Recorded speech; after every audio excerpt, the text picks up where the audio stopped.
Is good, YouTube? Quinn Wade coming to y'all with that what to expect preseason analysis before the season starts. I'm gonna tell you how I feel about what their team is at talent wise and what I think that they're gonna do during the regular season, and add a little bit of playoffs interest things in there too.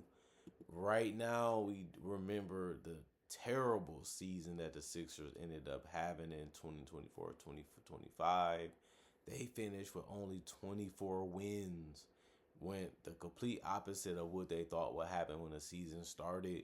Most people looked at Philly as a championship contender in the Eastern Conference, and they couldn't even win 30 games. They couldn't even win 25 games. By the end of the season, they finished fifth in the Atlantic Division. But this year, they have guys already getting surgeries. They have guys that might not be available for training camp or even at the start of the preseason. That's a pretty bad way to start the season, but it's the truth. And this team has a lot of talent. They have a lot of different things on this roster, and they are still oppressive on paper. Like when you look on paper, they still look like, well, they should be winning a lot of games, especially because they also have a good coach and Nick Nurse. So this team should be a playoff team by the end of the year. Um, the problem with that theory is we don't know how healthy Paul George is going to be. He already has an injury this summer that he ended up getting. It might interfere with the start of the season for him. We don't know how healthy he is. We don't know how healthy he's going to be. But he is a guy that has the length and the size to still be a good defender. He also has the shooting ability to be a threat on the court. You got to guard him. He can score in one-on-one situations. He can still get to the basket. He can still get to the free throw line. But he's starting to slow down, and his impact is starting to go south. But it makes sense because he's 35 years old and he's only going to be getting older. So when you look at it from that perspective, we shouldn't be looking at Paul George as an all-star. And even if you think he still should be an all-star, we have to see how it plays out because these injuries are piling up on him. And he still has to play a big chunk of the season to get those type of rewards. And is that really going to happen? It's always going to be questionable. And that's why a lot of people were saying they ended up shooting themselves in the foot, offering Paul George all that money and guaranteeing majority of it, if not all of it. And then you look at it like, was Paul George really the biggest move they could make? Is that the best move they can do? And it was last year. It just don't look great right now. But we do have to give them a chance to jail because we didn't see too much Tyrese Maxey, Paul George, and Joel Embiid together. And even Jerry McCain, their rookie, was getting good buckets and playing real well. He went out for the entire season, so we couldn't even see how he would look with those guys either. And it just shows you how hard it is to win in the NBA, how hard it is to be consistent. And this team got hit by a wrecking ball, and they could not recover. They could not, get anything good out of it, even when it made sense for them to let other guys play. Some of those guys, like Yabusele, ended up leaving anyway this off season, so they didn't really get much out of that when he played for them last year. He just went out there and did his best, but he's gone. But Kelly Oubre Jr. and Tyrese Maxey and Kyle Lowry and Eric Gordon shows you the depth that they have at the wing position and also the guard positions. Tyrese Maxey is basically a fun player because he's always trying to get to the floater. He's always trying to get to the basket. He always trying to hit threes and put a lot of pressure on the defense to make decisions on how they want to cover them. That opens up opportunities for his teammates to get buckets at the rim, also buckets off the slash or off the catch. And it also gives them 3-point shots because he's just that good at being able to do that consistently with his offensive game. They need to continue to have a good, strong season from Tyrese Maxey if they want to hit their maximum potential during the regular season. And I think that that's going to be the fun part because Maxey showed he can be an all-star caliber player. He shows you that he's not that far from being an all NBA player. at that guard position, and he's probably ready to prove that he's still one of the best guards in the league. He has that competitive nature. He has that grind mentality. And I know that he's itching and scratching to get back on the basketball court again with his teammates.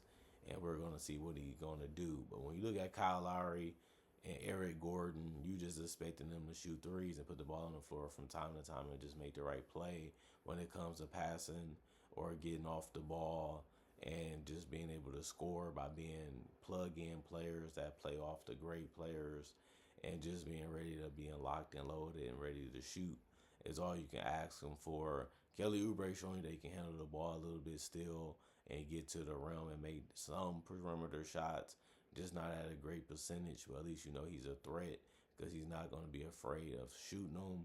They always say you got to keep the defense honest, even if you miss, because they still got to respect you out there. They still got to guard you out there. And that's what we're going to have to see from Kelly Oubre Jr. Is he going to be able to be that much of a threat again? And we're going to see if he can be. You got guys like VJ Edgecombe where we don't really know what he's going to be and what he's going to do. We just know he's athletic. We just know he's a feisty defender from time to time. He can get to the basket at will sometimes because he's just that great of an athlete and he's really, really strong. But he's only 180 pounds. He's going to have to pick on some point guards and some smaller guys to be able to score efficiently in the league. He also had to be a better transition player because he's playing with better teammates. Those opportunities going to come more often, and he's going to have to go out there and take advantage of those. He's going to get a lot of spot up threes because guys on his team like Paul George or Maxey or Joel Embiid, you want to help off of, or you want to double team or trap to slow him down. And VJ Edgecombe is going to be asked to make perimeter shots, and we're going to see if he's going to be able to do it. That was something that he struggled with, growing up as a player, was his perimeter scoring, his perimeter shooting. They're going to give him space. They're going to give him chances to hit perimeter shots. We're going to see if he's going to have to be able to counter it. It's going to be tough. It's going to be hard. They're not going to give him the driving lanes. They're not going to give him, the ability to get to the free throw line. He's going to have to make those things happen. He's going to have to punish the defenses for their decisions, and that's going to be his role on this team until he gets better and get more moves and get more ways to score as he figures things out in the NBA as he gets older. Andre Drummond, we expect him to just be a rebounder and a finisher around the rim and a guy that can set screens to get guys open. Bona, you can expect the same thing, but he's just going to have to finish fast and quick around the rim, which he knows. We just got to see it again because that's his role and that's what he's going to be about. Johnny and Dominic Barlow, we don't really expect much out of them. I don't really see them having a big role on the team or a big chance to show what they can really be about and what they can really do for the team because they have so many players that I like ahead of them or can be more better than them when they're on the court. And if you think like that and you feel that way, it's going to be hard for them to crack the rotation. Justin Edwards might get 5 to 10 minutes, and I wouldn't be surprised if he did. But if he does, he's just going to be a guy that's going to be out there for his offense and just trying to help rebound and keep the ball moving and just taking those shots that's open. That's all you can really want from him. You look at Joel Embiid, we don't really know. Like he's one of those guys with a lower body injury that affects his athleticism, affects how he's going to be able to score, how he's going to be able to finish. If he looks ground bound and he looks like he don't have no mobility, he looks like he can't create separation or get good looks, he's going to be inefficient. He's going to lose his defensive identity. He's going to be slower on his rebounding. He's going to be slower on being able to shoot and get to the free throw line, which is something he's been really good at and been really dominant at. And if that happens, he might be right. Tyrese Maxey might be the best way for them to score. He might be the best way for them to eat on the offensive end, and Joel Embiid might be the third best player or the second best player because we just don't know how he's going to look after the surgery, and we don't even know if it's going to work. It's all a gamble at this point, but we know Joel Embiid might be injured, and it's going to be tough to watch because he is one of the best players in the league, and it's just ugly and scary to see him go through another surgery or potential surgery and still be a worse player at this point while he's still trying to show that he can be one of the best centers in the league again this year if he's healthy for the majority of it, which has always been one of his biggest question marks in his career. Will he be there? Will he be out there being dominant? Will he be out there helping his teammates and making it easier for them with the screens and the ability to be attention grabber? Because we know everybody gonna be trying to gear to stop him, but the team don't look like they're going in that direction anymore. And it's mainly because he just can't dominate the way that he used to because of his lower body just slowly diminishing his talent. And it sucks to say that, and it sucks to know that that is true. He's even looking at himself and saying, I can't do the stuff I used to do. I can't be the player I used to be. And this surgery is the best chance of me being back that.